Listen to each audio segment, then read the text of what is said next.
Muy buenas noches, estamos en Economía Day, una sección del Burgado Digital, y hoy contamos con la presencia de don Manuel Llamas, analista liberal, a través de sus intervenciones en medios como Es Radio, La Trinchera con Llamas, Libertad Digital y sus profundos análisis como director en el Instituto Juan de Mariana. Escritor del libro Socialismo, la ruina de España y una de las figuras periodísticas políticas más importantes del país.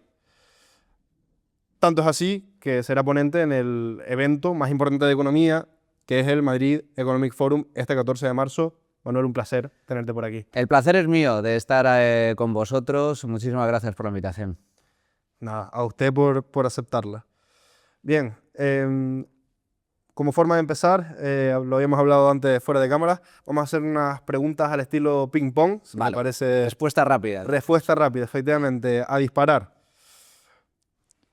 Empezamos fuerte, son 8 preguntas porque hay 8 islas, ya que la Graciosa se ha sumado al archipiélago, así que empezamos. Manuel Llamas, un político al que respete.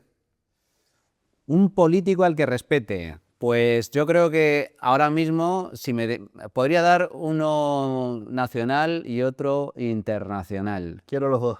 Pues empezando por el nacional, diría que en este caso es política. Esperanza Aguirre, presidenta de la Comunidad de Madrid, porque fue la que inició las políticas liberales en España a nivel autonómico, haciendo de Madrid lo que es hoy, una comunidad, la comunidad más libre de España y no por casualidad también la más rica.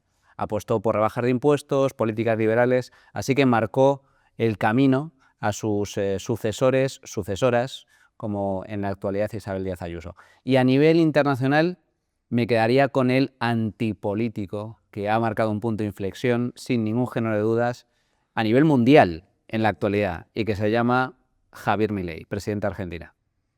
Completamente. Hablando de políticos que a usted le gustan, ¿Sánchez o Zapatero?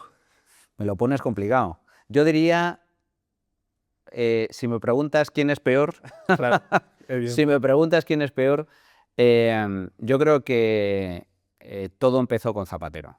El peor político que ha tenido España en toda su etapa democrática ha sido José Luis Rodríguez Zapatero. Marcó un punto de inflexión en el año 2004. De hecho, es uno de los puntos que abordo en mi libro, ¿no? De cuándo empezó España a ir cuesta abajo y sin frenos, fue justamente ahí. Lo que mal empieza, mal acaba. Hay que recordar que Zapatero llegó al poder a lomos del peor atentado que ha sufrido este país en toda su historia, el atentado del 11M. Y fue un punto de inflexión porque con él nos llevó a la ruina económica, pero también a la ruina institucional. Reabrió las graves heridas del pasado, acabó con el espíritu de la transición, resucitó el guerracivilismo, apostó por el sectarismo. Y Pedro Sánchez, que es un dictador en potencia, que nos está llevando directamente al abismo. No es que nos esté llevando al abismo, ya estamos en el abismo y estamos cayendo por el precipicio en estos momentos. Es su sucesor, es su aprendiz, pero está siguiendo su estela. Por lo tanto, de los dos, siendo los dos malos, pésimos, creo que el peor es el maestro, que es Zapatero. ¿Bitcoin a 1 millón o a 0? Bitcoin se va a ir a 1 millón. Se va a ir a 1 millón, sí, se va a ir a 1 millón. Tardará, no sé cuándo será, pero Bitcoin ha supuesto también un punto de inflexión, una revolución a nivel monetario. Y yo creo que, digamos que esa parte más especulativa de si se iba a cero o no tenía límite hacia arriba, ya se ha cruzado. Hasta hace pocos años la probabilidad era 50-50 y yo creo que en este momento ya se ha pasado a su umbral y el porcentaje de probabilidad de que se vaya al millón es superior, bastante superior al 50%. O sea que tardará, no sé cuándo será, pero se producirá esa llegada al millón por muchas razones. Bitcoin es moneda, es una moneda digital y tiene muchas ventajas. Es lo que denominan el oro digital, ¿no? Y tiene muchas ventajas por el tema de privacidad, tema de custodia, anonimato. Entonces yo creo que es mucho la utilidad de Bitcoin. Quizás no tanto para realizar transacciones como, yo creo que Bitcoin hay que concebirlo como un seguro, Una reserva como un de valor. seguro de vida, exacto, como una reserva. Mayor virtud del libre mercado. Toda la mayor virtud del libre mercado. A ver, las virtudes son muchas, pero vayamos a los fundamentales, ¿no? A lo básico. Lo básico del libre mercado es su respeto profundo hacia algo que es esencial, que es la propiedad.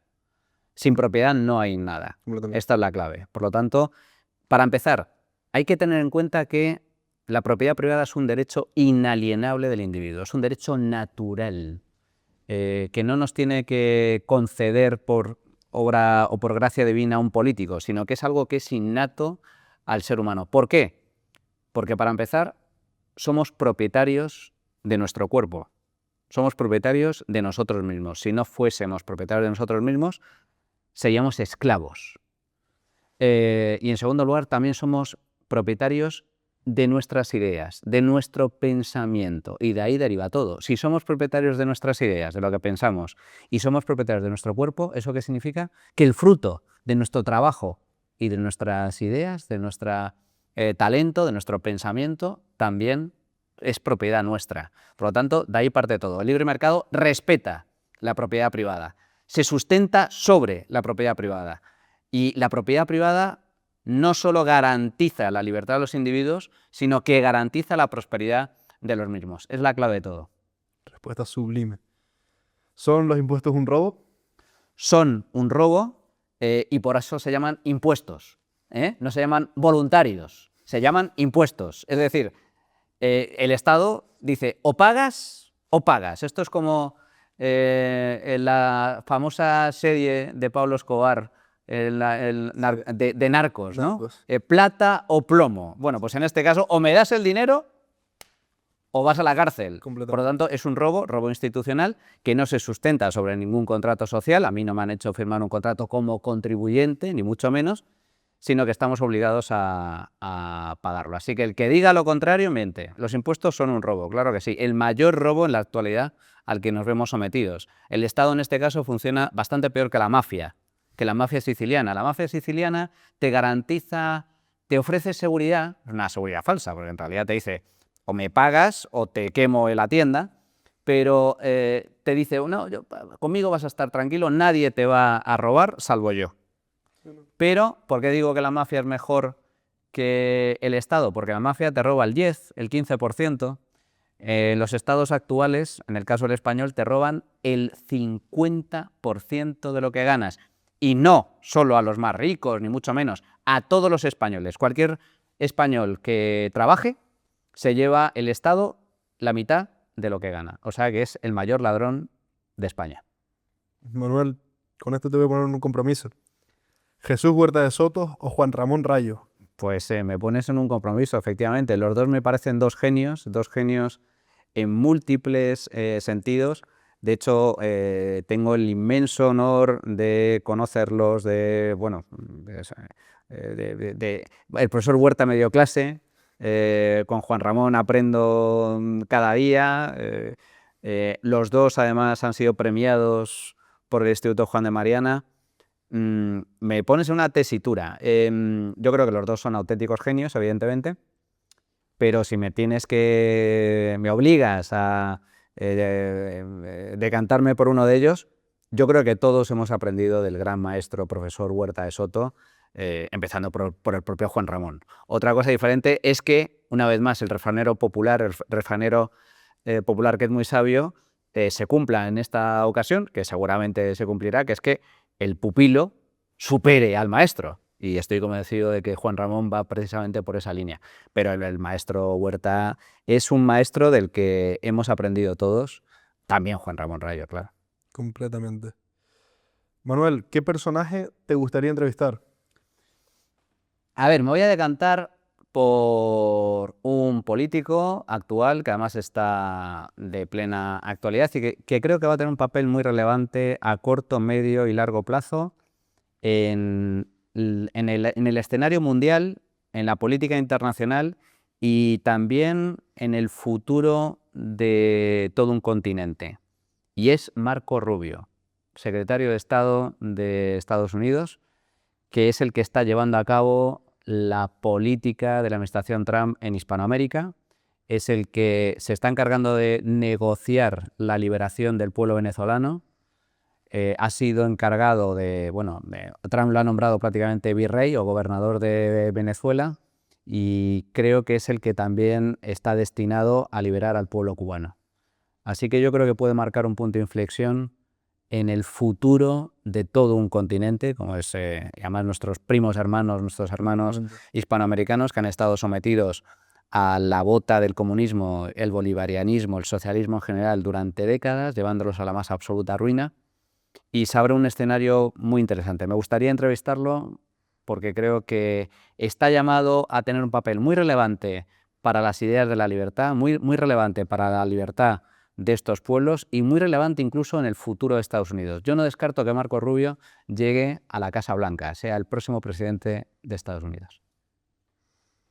Y última pregunta, ¿mejor libro político? Hay muchos, hay muchísimos. Bueno, No, el mío no, por Dios, pero hay muchísimos. Yo, por dar dos nombres, si me preguntas por libro político, creo que hay uno que hay que leer sí o sí, que es obligatorio, que es 1984, de George Orwell, que define a la perfección lo que es la tiranía, todo tipo de tiranía, pero digamos que el totalitarismo, donde no solo te quitan todo, sino que incluso te quitan lo más importante, que es tu alma, tu pensamiento. El tirano determina lo que es verdad y lo que es mentira. Entonces creo que es un libro del que se puede aprender mucho y luego, bueno, pues hay muchos, ¿no? Pero Archipiélago Gulag es otro libro muy recomendable sobre la tiranía comunista, Rebelión en la Granja. Yo creo que de estos tres, si te los lees, posiblemente quedes vacunado de por vida contra el socialismo y el comunismo en general. completamente. Ahora vamos a entrar un poco más en materia, Venga, preguntas bien. un poco más extensas y de hecho te voy a poner una situación.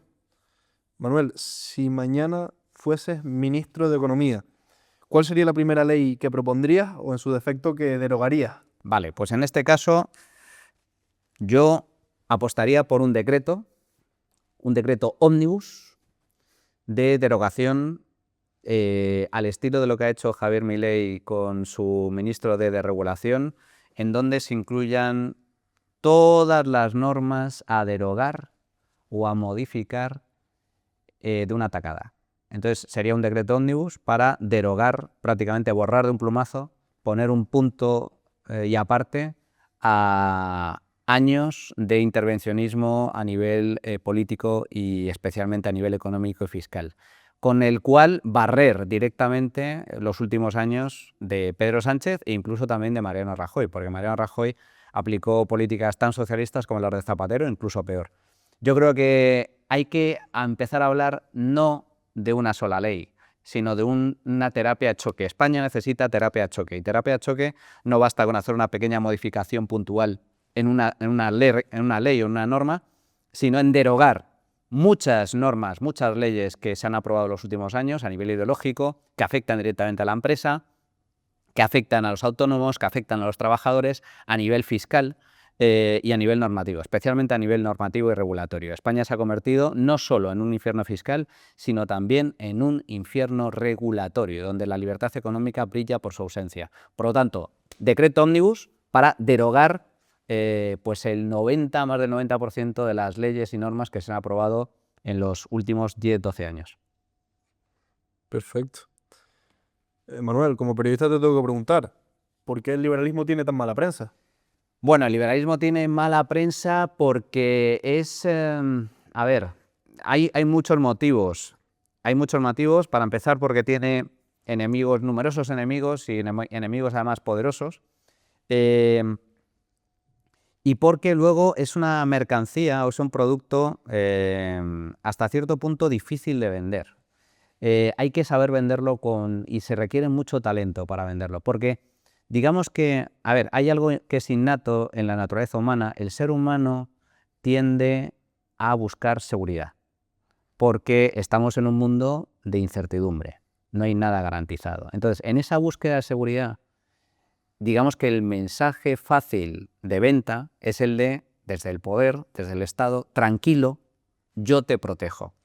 Mientras que el liberalismo es algo contraintuitivo, en el sentido de que el liberalismo es lo que mejor garantiza la seguridad de la gente, tanto a nivel físico como a nivel económico, pero al mismo tiempo se sustenta en la libertad suprema del individuo. Y eso significa que prima la libertad sobre la falsa seguridad que ofrece el Estado. Y eso es difícil de transmitir y por eso creo que tiene, no que tenga mala prensa, sino que digamos que es más fácil de vender las ideas socialistas que las ideas liberales. Un poco por esto. Y luego tiene otro punto en contra, y es que el socialismo se nutre de un pecado capital, que es la envidia. Sí, sí, sí, sí. Entonces, claro, el ser humano tiende a exculparse a sí mismo de sus propios errores o de su situación y tiende a ir por la vía fácil. Y la vía fácil es ¿de quién es la culpa? ¿De quién es la culpa de que yo gane poco dinero o de que a mí me vaya mal en la vida? Pues la culpa, como yo no soy culpable, que es difícil autoinculparse, ¿no? No ser responsable, la culpa es tuya, que a ti te va muy bien, empresario, es el empresario que gana mucho dinero a costa de los pobres trabajadores. Entonces, es una idea también fácil de vender y sobre todo tremendamente inmoral porque se nutre de ese pecado capital que es la envidia. Y la envidia es algo que, bueno, pues por desgracia está muy extendido. En algunos países más que en otros. En España yo creo que es una enfermedad terrible, una enfermedad mental del pueblo español. Es decir, forma parte un poco de nuestro carácter, ¿no? Y eso es un problema. Entonces, ¿tiene mala prensa? Yo creo que por esas dos razones. O es difícil de vender por esas dos razones. Porque la gente tiende a buscar seguridad, falsa seguridad en el Estado, sin ser consciente de que la auténtica seguridad se la va a ofrecer el libre mercado, la libertad en un sentido amplio. Las sociedades más prósperas, las más ricas y por lo tanto también las más seguras son las que apuestan por la libertad económica, son las capitalistas, no las socialistas. Pero de forma innata el ser humano tiende a buscar esa seguridad en alguien que le prometa esa seguridad o que le diga que le va a garantizar esa seguridad a cambio de quitarle la libertad. Y luego, por otro lado, está el tema de la envidia. El tema de la envidia que, bueno, pues es fácil de explotar por los socialistas de todos los partidos. Además es muy visual, porque tú ves a tu jefe con un coche bueno, entonces Claro. Es más fácil culparlo a él, ¿no? que culparte a ti mismo, que culpar también poco también pues, a las regulaciones que hay sobre tu trabajo. Si no sabes leer una nómina, no sabes cuánto se te va. Totalmente. Pero para eso, fíjate, dos apuntes a todos los que nos estén viendo. Si tú quieres prosperar en la vida y dices, caray, qué bien le va a este empresario, tal, crea tu empresa. Crea tu empresa. Y luego, segunda derivada. Es bueno que a tu empresa le vaya cuanto mejor, mejor también para ti. Porque si a tu empresa le va mal, pierde dinero, tu puesto de trabajo corre peligro. O desde luego tu empresa no va a poder subirte el sueldo. Entonces, cuanto mejor le vaya a tu empresa y al fundador de la empresa, al empresario, a sus accionistas, muchísimo mejor para los trabajadores. No por casualidad, ¿en qué tipo de empresas los trabajadores ganan más dinero? Multinacionales. Empresas grandes. Cuanto más grande es una empresa, no solo sueldos más altos, sino también más condiciones. Vas a tener seguro sanitario, vas a tener cheque guardería para tus hijos, vas a tener más vacaciones, vas a tener teletrabajo, vas a tener de todo. Planes de pensiones. En una empresa grande significa que la empresa está haciendo muy bien su trabajo. Si una empresa gana mucho dinero, significa que está sirviendo muy bien a la sociedad, a todos nosotros. Por lo tanto, es bueno para la sociedad, está cumpliendo su función, que es servir de la mejor forma posible al mercado, es decir, a todos nosotros, cubre nuestras necesidades de la mejor forma posible, por eso gana dinero. ¿Por qué Amancio Ortega es millonario? Uno de los hombres más ricos del mundo. Porque nos sirve muy bien, extraordinariamente bien. Porque compramos sus productos. Y si no nos sirviera bien, nos iríamos a la competencia. Tan sencillo como eso. Por lo tanto, esa es la primera. Una empresa grande que gana mucho dinero está haciendo muy bien su trabajo, nos está sirviendo muy bien a nosotros como consumidores. Y en segundo lugar, si gana mucho dinero, crece, va a poder ofrecer muchas mejores condiciones al conjunto de sus trabajadores. Por eso, no solo en España, en cualquier país del mundo, también en el tercer mundo, cuando llegan las multinacionales, la gente se pega de bofetadas por entrar en esas multinacionales, porque son las que ofrecen mejores condiciones salariales y mejores condiciones laborales. Totalmente. Manuel, en Canarias tenemos una situación. Cada 20 de abril se hace una manifestación llamada Canarias tiene límites. Es un movimiento decrecentista que quiere limitar, o como ellos dicen, cambiar el modelo turístico. Evidentemente cambiar para reducir el número de turistas, que no lo esconden, sino que lo dicen públicamente. Estamos empezando una campaña llamada Canarias no tiene límites, tratando de impulsar justamente algo contrario al decrecentismo, buscando liberalizar y sobre todo enriquecer a la comunidad canaria. No sé qué opinas de la limitación del turismo y el decrecentismo un poco más en general, ¿no? Bueno, el decrecentismo es pobreza, ni más ni menos. El decrecer significa pobreza, recesión económica, paro y miseria y dependencia, porque claro, es muy triste el tener que, por así decir, depender de la voluntad del político a cambio de unas migajas, ¿no? Es decir, una pequeña ayuda, una pequeña subvención, malvivir o vivir en la más absoluta miseria, dependiendo además de un político sinvergüenza que es el que concede ese tipo de ayudas, en lugar de tú progresar por tus propios medios y que te vaya bien en la vida y que tengas una vida cómoda y que prosperes y que generes riqueza y que vivas con todas las comodidades o lujos del mundo, ¿no? Por lo tanto, decrecentismo, importante, significa pobreza. Punto 1. Punto 2. Sobre el modelo turístico. Canarias tiene todos los elementos para ser uno de los referentes, bueno, ya lo es un referente turístico a nivel nacional y a nivel internacional, pero los límites al sector del turismo son un gravísimo error, porque permiten, o impiden, mejor dicho, impiden el crecimiento económico de las islas. Pero es que además Canarias tiene todos los elementos para ser uno de las grandes joyas turísticas a nivel internacional. Hay que preguntarse por qué la renta per cápita en Canarias es de las más bajas de España, siendo, como es, nuestro principal motor económico el turismo a nivel nacional, y sin embargo Canarias sigue siendo una de las comunidades más pobres de España, siendo nuestro principal motor el turismo. Algo falla aquí. Sobre todo si además tenemos en cuenta que Canarias cuenta con una ventaja adicional. No solo es el clima, no solo es la ubicación geográfica, no solo es maravilloso contexto a nivel de naturaleza, etcétera, playas, etcétera, sino que además tiene un régimen fiscal propio, lo cual ofrece ventajas adicionales. Entonces, algo está fallando. Y claro, no se entiende que Canarias tenga una tasa de paro tan alta, que el 40% de los jóvenes esté en situación de desempleo, cuando Canarias, como digo, si desarrollara su sector turístico al máximo potencial, como sucede con, por ejemplo, Miami en Estados Unidos, los canarios, no solo no tendrían una renta per cápita tan baja, no solo tendrían unos ingresos tan bajos, sino que son llamados a tener una renta per cápita muy alta, a tener unos ingresos muy elevados. Pero para ello hay que explotar turísticamente Canarias. Lo tiene todo para ser un referente a nivel turístico mundial. Por lo tanto, ese tipo de límites al turismo, lo que al final acaban repercutiendo es en mayor pobreza. Canarias tiene que atraer turismo, y tiene que atraer turismo de calidad, turismo de alto poder adquisitivo.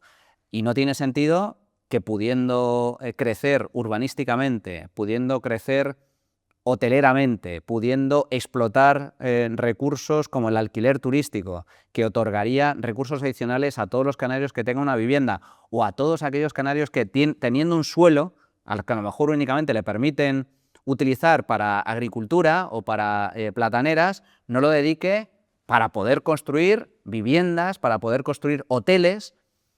Canarias, si supiera explotar sus recursos turísticos de la forma correcta, se convertiría no solo en una potencia, sino que, insisto, los canarios estarían destinados a gozar de una renta per cápita muy superior a la del resto de españoles, y todos ellos, o muchos de ellos, desde luego, a gozar de unas comodidades económicas muy altas, pero lo tiene en sus manos. Dios le escuche.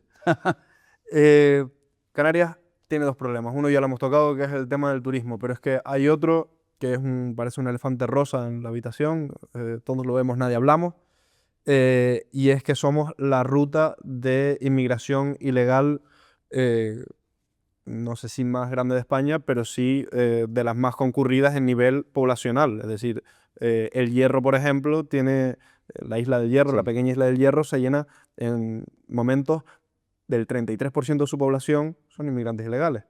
Entonces, no sé qué opinión o qué solución prevé al respecto. Bueno, a ver, yo creo que aquí hay dos cuestiones importantes. Una cosa es por qué se está produciendo esta crisis migratoria, con llegadas masivas de inmigrantes a través de las mafias, de trata de personas, tráfico de personas, etc. En primer lugar, porque se ha cerrado la puerta a la llegada de inmigrantes ilegales por parte de otros países, especialmente Italia. Muchos subsaharianos años atrás hacían exactamente lo mismo, ruta en patera a Italia, allí llegaban, los acogían, finalmente se acaban quedando en el país y, bueno, pues algunos se quedan en Italia y otros iban a otros países. Esa ruta se ha cerrado con la llegada de Meloni. Eso ha agravado la llegada, o se ha intensificado la llegada de inmigrantes ilegales a España, porque España a día de hoy es el único país de Occidente, el único país de Europa que mantiene la política de puertas abiertas, de inmigración ilegal, no pasa nada. Llegáis, os damos asilo, os atendemos, no os llevamos de vuelta, os vais a quedar aquí, luego os daremos papeles como acaba de hacer Sánchez con la regularización y listo, ¿no? Entonces es un incentivo muy grande para, oye, hay mucha gente necesitada en el África subsahariana, mafias que trafican con personas, ¿a dónde vamos? Al único país que nos permite y que mantiene las puertas abiertas. Esto es lo que explica el incentivo de inmigración ilegal masiva. Ahora bien, por un lado, ¿cómo se frena la llegada masiva de inmigrantes ilegales? Pues acabando con los incentivos perversos. Si el incentivo es a que lleguen inmigrantes ilegales, lo que hay que hacer es, como han hecho otros muchos países, aplicar políticas de deportación. Es decir, llegar a acuerdos con terceros países, inmigrantes ilegales que no llegan de la forma correcta, de la forma legal establecida, deportación a terceros países con los que se puede llegar a acuerdos y punto. Esto, que suena rarísimo, sonaba rarísimo hasta hace poco, es lo que empezó a hacer Italia con Albania y es lo que empieza a hacer incluso ahora la Unión Europea también con países terceros. Por lo tanto, España lo tiene muy fácil. Mensaje a las mafias: aquí los inmigrantes ilegales son deportados automáticamente. Punto y final, no hay más. Con eso se cerraría el problema de la inmigración ilegal. Ahora bien, a mí la política migratoria que me gusta, o sea, el problema que hay en España es un problema de que es imposible entrar en el país siendo inmigrante de forma legal. Son tantos los obstáculos regulatorios, normativos, burocráticos que hay para contratar en origen, son tantos que la única salida que le queda al inmigrante que quiere vivir mejor en Europa es por la vía ilegal, por la vía de las mafias. La única forma de entrar en Europa, la única forma prácticamente de entrar en España es mediante la llegada de inmigrantes ilegales, por la vía ilegal, es decir, patera o vía visado de turista, como sucede con los hispanoamericanos, llegan a Barajas, visado de turista 90 días y luego se quedan más tiempo, se quedan todo el tiempo del mundo, claro, aunque incumpliendo ese permiso. ¿Pero por qué? Vayamos a la raíz. Porque en España no se permite la llegada de inmigrantes legales. Entonces, esto es importante. Inmigración ilegal, deportación. Esta es la forma de pararlo. Pero al mismo tiempo hay que facilitar la llegada de inmigrantes legales, de forma legal. Pero, ¿cómo? ¿Cuál es la forma más correcta, más productiva de inmigración legal? Con contrato de trabajo. Es decir, puertas abiertas, no, porque supone el problema que estamos teniendo, pero llegada legal de inmigrantes sí, para cubrir puestos de trabajo, para trabajar, para aportar. Yo siempre pongo el caso, no hay que inventarse nada nuevo. Fijémonos en cómo funcionan los países, algunos países ricos. En Suiza, no recuerdo exactamente el porcentaje, pero más del 40-50% de la población es población extranjera. En Liechtenstein pasa lo mismo, en Mónaco pasa lo mismo, en Dubái más del 80% son extranjeros, o en Andorra. Claro, pero vale, ¿qué tipo de inmigrantes van a este tipo de países? Completamente. A trabajar, a aportar. Y si no trabajas, te vas. Y si delinques, a la cárcel y luego te vas. Esto es fundamental. Y nacionalidades, ¿cómo que es esto de nacionalizar de forma gratuita en poco tiempo? Para llegar a votar en Suiza y ser nacional suizo, requieres 20 años trabajando, 20 años residiendo allí. Y luego, después de 20 años, tienes que pasar un examen. Y decir, bueno, a ver, no solo has trabajado, no solo no tienes ni una multa de tráfico, ni un delito, sino que además vamos a entrevistar y a preguntarle a tus vecinos. ¿Eres buen vecino? ¿Hace ruido por las noches? Ah, sí, no, es buen vecino, es buen vecino. Pues entonces sí, a partir de ahora vas a ser suizo, pero si no, no. Qué sistema, ¿eh? Qué sistema. Antes mencionábamos un poco el tema de Canarias y Canarias son las Hespérides. La Universidad de las Hespérides publica el pasado martes un informe de vivienda y, como no sorprende a nadie, es la principal causa de preocupación en la sociedad española.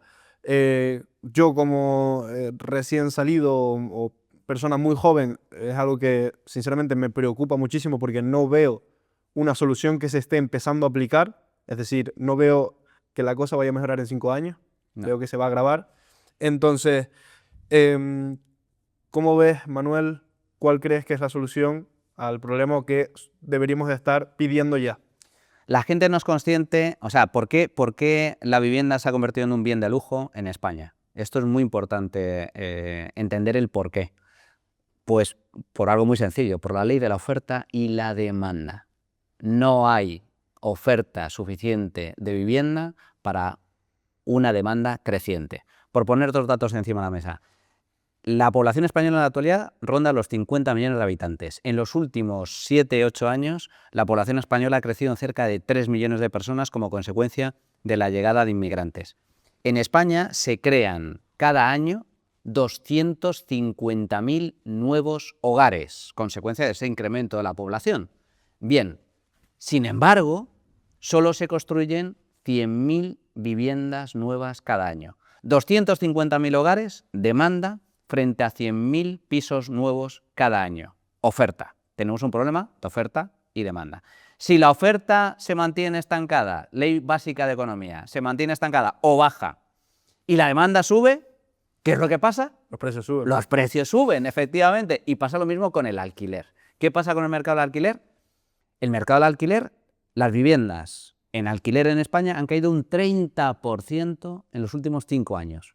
¿Cómo es posible que haya caído un 30% las viviendas en alquiler? Hombre, amigos, ¿qué está pasando en este país? Que resulta que alquilas tu casa, te dejan de pagar el alquiler y no puedes hacer nada. No puedes desalojar al inquilino. Esa enorme inseguridad jurídica generada por el gobierno ha provocado una enorme incertidumbre, ha provocado que alquilar en España se convierta en una actividad de alto riesgo. Y eso ha hecho que muchos propietarios, en lugar de alquilar sus casas, ponerlas en alquiler, la dediquen o a alquiler turístico, o la vendan, o directamente la mantengan cerrada. Ha caído la oferta de vivienda en alquiler, mientras que sigue creciendo la demanda. Hay mucha gente que quiere alquilar un piso, pero no hay pisos suficientes para alquilar. Te pongo otro dato. En Barcelona, por cada piso que se anuncia en una plataforma como Idealista, hay 400 personas interesadas.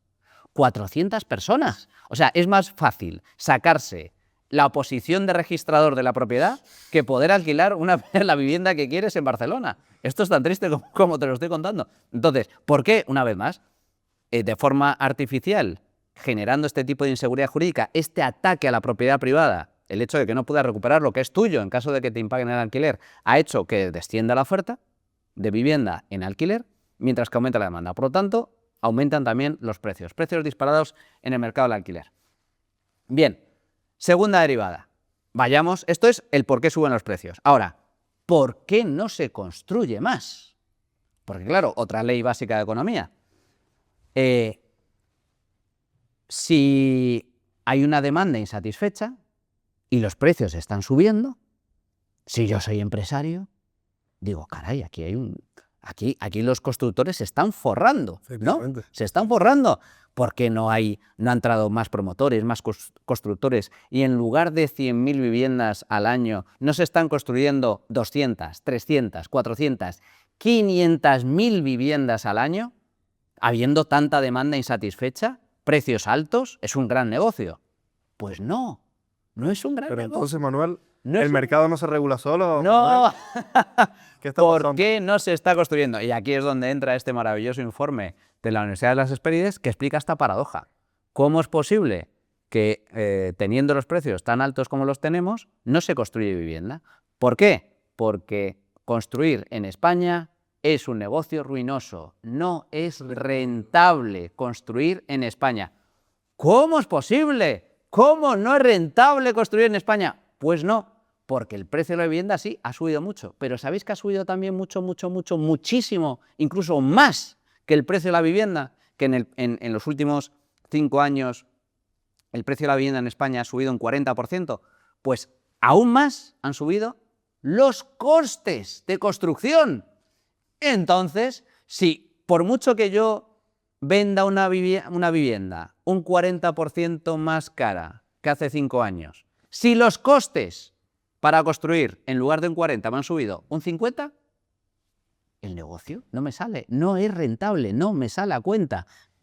Pero vamos a ver, ¿y qué es lo que ha subido? ¿Cuáles son los costes de la construcción? Suelo. No hay suelo disponible. La gente no sabe que en España tan solo el 4% del suelo de todo el país es urbano o urbanizable, es decir, solo se permite construir en el 4%. En el 96% restante, los políticos, el gobierno de turno, ya sea estatal, autonómico, local, no permite construir. Y claro, hay tan poco suelo que el suelo, al ser tan escaso, es enormemente caro, es carísimo. Un solar urbano en el que el político de turno te permita construir, el precio es disparatado.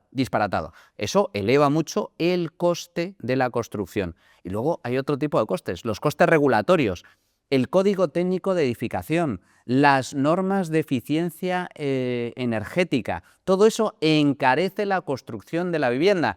Es decir, para que nos entendamos, los políticos, el gobierno, básicamente prohíbe en España, a día de hoy, prohíbe construir viviendas baratas. Solo permite construir viviendas de lujo. ¿Verdad? Bueno, entonces, ¿cuál es el problema aquí? Pues que el coste de construir en España es muy alto, y por lo tanto el margen de beneficios para el constructor sigue siendo muy reducido. En la actualidad, el sector de la construcción, la actividad de construir casas, no es rentable. Y eso es lo que explica en gran medida el problema que tenemos una oferta restringida, escasez de vivienda, como consecuencia de este tipo de anomalías regulatorias. No hay suelo disponible, porque los políticos así lo han decidido, los costes regulatorios han aumentado de forma sustancial, te obligo a construir vivienda cara por ley, por lo tanto el negocio de la construcción no es rentable y al mismo tiempo seguimos teniendo una demanda insatisfecha. Mucha gente quiere comprar, mucha gente quiere alquilar, pero no hay vivienda en el mercado porque los políticos lo impiden. Los políticos encarecen el coste de la construcción e impiden o desincentivan la construcción de vivienda. Por lo tanto, tenemos un problemón, pero no es culpa del mercado, es culpa de los políticos. Totalmente. Invito al espectador a que lean el informe que publica la Universidad de las Hespérides, o, si no tienen tiempo, que vean el vídeo que se publica en el Burgado Digital explicando las claves, o que lean mi artículo facilitando también las claves para entender este problema. Vamos a finalizando un poco, pero tenemos que terminar enfangándonos un poco. Y te voy a preguntar, ¿es el PP una alternativa real al sanchismo? Es pregunta peliaguda esta. A ver, ¿es una alternativa real al sanchismo? Sí, es una alternativa real al sanchismo. Yo creo que si hay cambio de gobierno en España a la mano del Partido Popular y de Vox, va a ser muchísimo mejor de la deriva de deterioro político, económico, institucional de Pedro Sánchez, sin duda. O sea, no hay color. Va a ser una mejora sustancial. Ahora, que sea una alternativa al sanchismo no significa que sea una alternativa a la socialdemocracia. Son cosas muy diferentes. Yo creo que España, para poder... el problema de España es que nos estamos empobreciendo.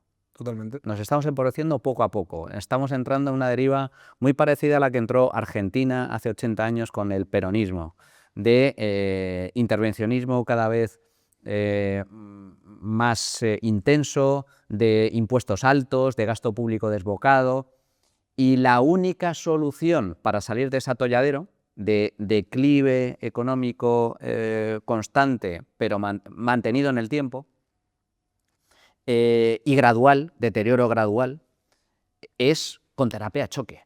Y terapia de choque significa libertad económica, impuestos bajos, Estado pequeño y reducción del gasto público. Claro, pero Manuel, ¿no crees que Vox, pese a que muchas veces se autoproclama liberal, puede manchar el nombre de este liberalismo con ciertas medidas intervencionistas, etcétera? Claro, efectivamente, es que el gran problema, la gran tragedia de España a día de hoy es que no existe una alternativa liberal a nivel político.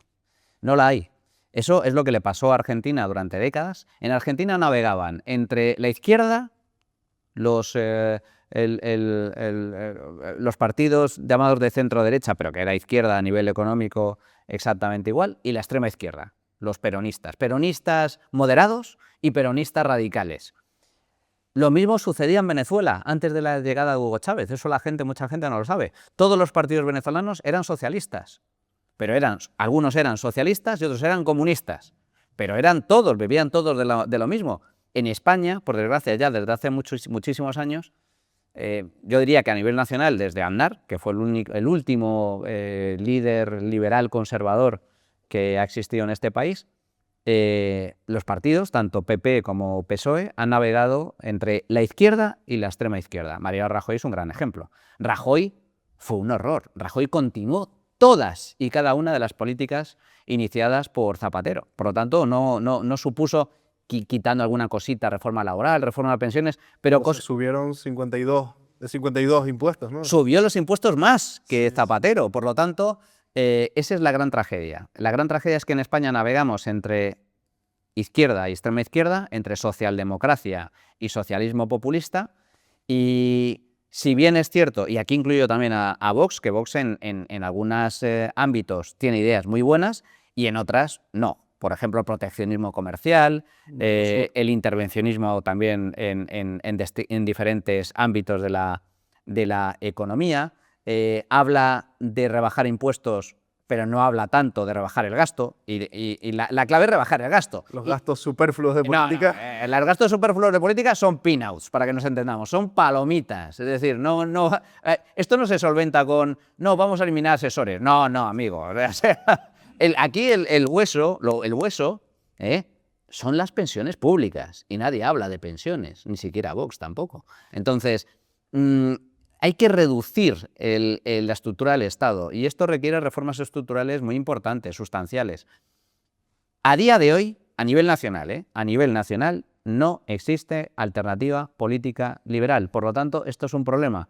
Si Feijóo llega a la presidencia del gobierno, va a ser, como la noche o el día, y va a ser muchísimo mejor que Pedro Sánchez. Y una alianza o un gobierno de coalición PP-Vox va a ser muchísimo mejor para España que lo que hay en la actualidad, que es una coalición de socialistas y de comunistas, y de también socialistas independentistas. Pero de ahí a que haya una alternativa para que España vuelva a ser un país rico, mucha tela que cortar y eso a día de hoy no lo veo. Completamente. Manuel, vamos a terminar con esta pregunta. Es la más fangosa, es seguramente la más polémica, seguramente la más también actual. ¿Cómo ves el futuro del PSOE y, en concreto, cómo ves el futuro próximo de Óscar Puente? Bueno, yo creo esa es buena. A ver, el futuro del PSOE.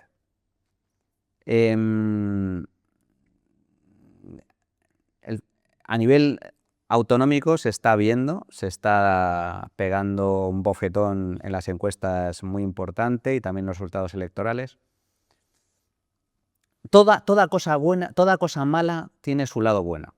Pedro Sánchez, que nos está llevando a la ruina y que si de él dependiera, si él pudiera, implantaría una dictadura en España, y ese riesgo existe. Yo creo que estamos en un proceso tremendamente preocupante de deterioro a nivel democrático, de deterioro a nivel de derechos fundamentales, ataque a la Constitución, ataque a la propiedad privada, ataque al Estado de Derecho, ataque a la justicia independiente, ataque a la división de poderes, ataque a la prensa libre, ataque a la libertad de expresión. Estamos en un momento muy, muy grave, muy preocupante, en un punto de inflexión ciertamente relevante. Pero, insisto, yo soy pesimista a corto plazo, creo que todo va a ir a peor a corto plazo, pero soy optimista a medio y largo plazo. Mejoraremos, y mejoraremos, espero que de forma sustancial. Tengo esperanza al respecto. ¿Por qué digo que todo lo malo tiene su lado bueno? Bueno, porque Pedro Sánchez, siendo terriblemente malo para el conjunto de España, a lo mejor supone el fin del Partido Socialista. Y esto no lo digo por decir. En Grecia, el Partido Socialista, que era mayoritario, desapareció. Desapareció con la crisis de deuda que sufrieron en Grecia. En Francia, que era también partido mayoritario, desapareció. Así que, ojalá, no lo sé, es una probabilidad pequeña, pero con Pedro Sánchez existe la probabilidad de que llegue a desaparecer el Partido Socialista. Ojalá, ojalá. Dicho lo cual, el Partido Socialista está condenado a nivel autonómico a la marginación absoluta, va a desaparecer prácticamente de muchas comunidades autónomas, o al menos va a tener un papel, va a obtener sus peores resultados electorales de toda su historia. Y a nivel nacional, Pedro Sánchez, cuidado, a lo mejor hay cambio de gobierno, pero Pedro Sánchez quiere mantenerse como líder de la oposición. Él aspira a que mantenerse como líder de la oposición, el día de mañana volver a presentarse y volver a ganar. Yo espero que aprendamos de esta dura lección que estamos sufriendo el conjunto de los españoles y nunca, jamás le vuelvan a otorgar su confianza a un personaje tan siniestro y tan tóxico y tan pernicioso para el conjunto de España como es Pedro Sánchez. Un ególatra enfermizo que, si de él dependiera, implantaría una dictadura socialista en este país. Pues así se termina. Qué forma de terminar, ¿verdad? Muchísimas gracias a los espectadores que han llegado hasta aquí. Muchísimas gracias, por haber venido hasta aquí, don Manuel. Y muchas gracias por habernos visto. Esperemos que podamos seguir manteniendo el contacto y, sobre todo, que podamos seguir trayendo invitados de este calibre. Muchísimas gracias por todo. Un placer, de verdad. Muchísimas gracias. Encantado.